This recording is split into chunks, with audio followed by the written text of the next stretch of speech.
नमस्कार फ्रेंड्स, स्वागत आहे तुमचं मन्नू की रसोईमध्ये. कशा आहात तुम्ही सर्व? आशा करते सर्व स्वस्त आणि मस्त असणार. तर आज संडे होता म्हणून म्हटलं आज सर्व मुलं घरी होते, तर त्यांनी म्हटलं की आज काहीतरी असं चटपट असं आणि खूप छानसं असं काहीतरी बनव. तर कालच मी बाजारातून म्हणजे भाजीचं आणलेलं होतं, त्यात खूप सारे पालक, मेथी वगैरे, सांबार वगैरे आणि मटर वगैरे होतं. तर म्हटलं काय करावं, तर म्हटलं चला आज हराभरा कबाबच करावं. सर्व हिरवं हिरवं भाजीचं दिसत होतं म्हणून म्हटलं की आज हराभरा कबाब करावं. तर आज मी हराभरा कबाब केलेला आहे आणि तीच रेसिपी मी तुमच्यासोबत शेअर करते आहे. तर व्हिडिओ शेवटपर्यंत बघा, अशी माझी म्हणजे एक कृपा आहे किंवा रिक्वेस्ट आहे. शेवटपर्यंत बघा. तर चला याची साहित्य आणि रेसिपी बघून घेऊया मग नक्की रसोईमध्ये. तर मी इथे पालक घेतलेली आहे. तर पालक मी एक कट्टा घेतलेला आहे पूर्ण. त्याला छान आपण गरम पाण्यामध्ये टाकायचं. गरम पाणी म्हणजे इथे जोपर्यंत पाण्याला उकळी येत नाही, छान बॉईल येत नाही, तोपर्यंत पाणी उकळून घ्यायचं आहे.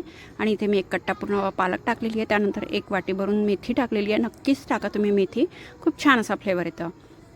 आणि त्यानंतर मी इथे एक वाटी हिरवे मटर टाकलेले आहे आणि एक गाजर टाकलेलं आहे, छान किसून बारीक चिरलेलं होतं. एक गाजर टाकलेला आहे आणि थोडंसं सांबार टाकलेला आहे. तर याला आपण छान एक उकळी येऊ द्यायचं आहे. एक उकळी येईपर्यंत आपण ह्या सर्व भाज्यांना छान शिजवून घ्यायचं आहे. आणि त्यानंतर आपण याला लगेच शिजलं की आईसच्या पाण्यामध्ये काढून घ्यायचं आहे बरं का. तर इथे मी थोडं मीठ टाकलेलं आहे, सुरुवातीला विसरले होते. तर मीठ टाकलेलं आहे, 1 चम्मच मीठ टाकलेलं आहे आणि अर्धा चम्मच साखर टाकलेली आहे. याने काय होतं की पालकचा जो टेस्ट असतो त्याचे खूप छान इन्हॅन्स होऊन येतं. आणि इथे आपण बाजूलाच मी थंड पाणी घेतलेलं आहे, छान फ्रीजमधलं आईसचं पाणी घेतलेलं आहे. तर हे जेवढ्या पण भाज्या आपण बॉईल करून घेतलेल्या होत्या त्या पूर्ण भाज्या आईसच्या पाण्यात टाकायचं आहे. ते यासाठी की त्याची जी कुकिंग आहे ते कुकिंग प्रोसिजर पण थांबतं. आणि दुसरी गोष्ट म्हणजे आपले हे हराभरा कबाब आहे म्हणून आपल्याला नॅचरल रंग पाहिजे आहे त्याला, म्हणून त्याचा रंगसुद्धा चेंज होणार नाही, म्हणून आपण हे आईसच्या पाण्यात टाकलेलं आहे.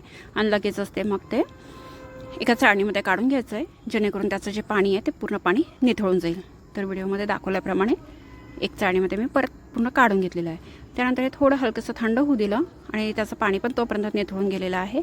आणि त्यानंतर आपल्याला एका मिक्सरच्या पॉटमध्ये हे पूर्ण भाज्या टाकायच्या आहे. आणि हिवाळ्याला म्हणजे जसं हिवाळ्यामध्ये खूप छान भाजीचं येतं, हिरवं हिरवं छान. आणि यावेळेसच मटर वगैरे खूप जास्त प्रमाणात निघतं. तर तुम्ही अशावेळी हे नक्कीच करून बघा. त्यानंतर मी इथे 3 ते 4 हिरव्या मिरच्या घेतल्या आणि 5 ते 6 लसूण पाकळ्या आणि 2 इंच असा अद्रकचा तुकडा घेतलेला आहे. आणि त्याला छान आपण बारीक पेस्ट करून घ्यायची आहे याची. आणि पाणी न घालताच करायचं आहे, कारण त्याच्यामध्ये ऑलरेडी पाणी आहे. त्यानंतर गॅसवर मी एक पॅन ठेवलेला आहे आणि त्या पॅनमध्ये एक पळी तेल टाकून घेतलेलं आहे. तुम्ही तेलाच्या ऐवजी तूप किंवा बटरसुद्धा वापरू शकता, पण मी तेल टाकलेलं आहे. आणि पूर्ण पॅनवर त्याचं तेल छान तेल आपल्याला म्हणजे पसरवून घ्यायचं आहे. त्यानंतर मी इथे 1 चम्मच जिरा टाकलेला आहे आणि 4 ते 5 हिरव्या मिरच्या बारीक कट करून टाकलेल्या आहे. त्यानंतर जे आपण पेस्ट बारीक करून घेतलेलं होतं पालक वगैरे सर्व भाज्या शिजवून जो पेस्ट तयार केलेला होता तो पेस्ट इथे छान शिजवून घ्यायचा आहे. आणि यामध्ये थोडं पाणी आहे, म्हणजे आपण जेव्हा त्याला काढले आईसच्या पाण्यातून काढलं त्याचं स्वतःचंच पाणी आहे भाजीचं. तर ते छान पूर्ण भाजी म्हणजे ते पूर्ण पाणी खतम होईपर्यंत, मॉइश्चर खतम होईपर्यंत आपल्याला हे इथे शिजवून घ्यायचं आहे. तर अगदी याला 5 ते 7 मिनटं लागेल, तोपर्यंत याला छान शिजवून घ्यायचं. तर बघा वाफेनं हे पूर्ण पाणी निघून जातं आणि याचा छान असं पेस्टसारखा तयार होतो कडकसा. तर त्यानंतर इथे आपण 3 आलू घेतलेले आहे. तर 3 आलू हे मी छान बॉईल करून घेतलेले आहे. आणि त्यानंतर याला जाड किसणीने किसून घ्यायचं आहे. तर जाडच किसणीने किसायचं आहे, बारीक किसणीने किसायचं नाही आहे, ठीक आहे.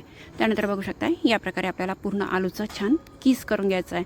ते बॉईल्ड आहे म्हणून जास्त वेळ लागणार नाही, तुम्ही मॅशरनी पण करू शकता, पण मॅशरनी काय होतं की थोड्या गुठल्या येऊन जातं, म्हणून आपल्याला इथे किसणं जरुरी आहे. तर बघा 3 आलूचा किस आपण इथे करून घेतलेला आहे. आणि त्यानंतर आपण इथे जे बारीक करून घेतलेलं भाजीचा पेस्ट होता तो सुद्धा बघू शकता छान याचं पाणी निथळून गेलेलं आहे, शिजवून घेतलेलं आहे आपण पाणी आणि छान थोडा कडकसा असा डो झालेला आहे.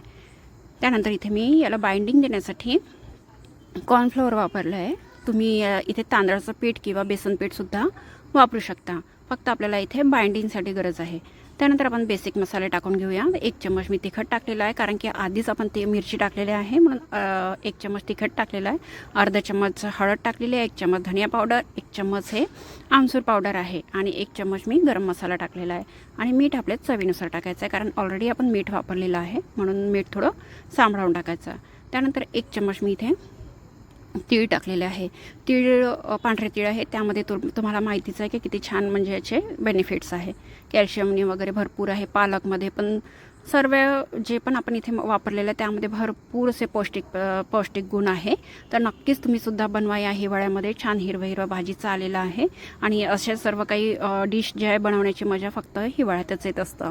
म्हणून तुम्ही नक्कीच बनवा आणि खूप छान असे झालेले होते. तर चला आपण ते छान मिक्स करून याचा छानसा डो तयार करून घेतलेला आहे आणि हाताला चिपकणार म्हणून थोडं तेल लावलेलं हाताला आणि याला असे गोल शेपमध्ये करून घ्यायचं, टिक्कीच्या शेपमध्ये.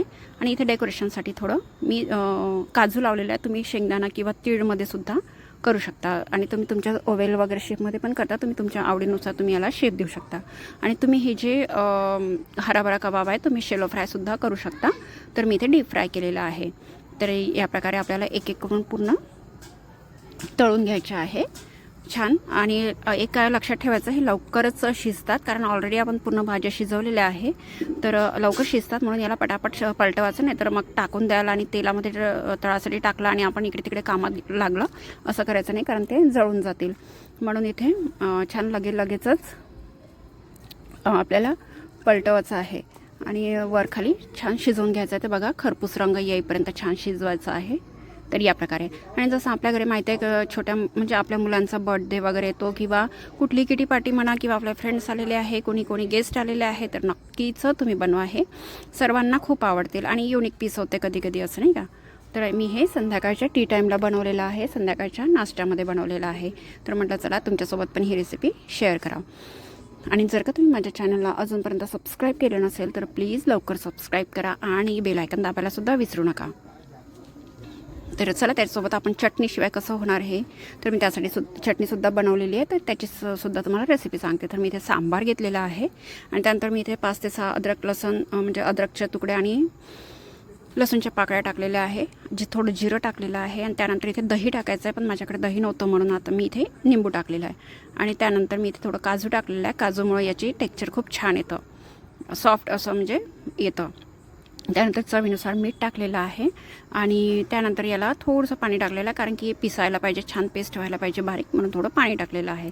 आणि छान याचं मिक्सरमध्ये फिरवून घेतलेलं आहे. तर बघू शकता किती छान टेक्स्चर आलेलं आहे आणि कन्सिस्टन्सी पण बघू शकता किती छान आलेली आहे.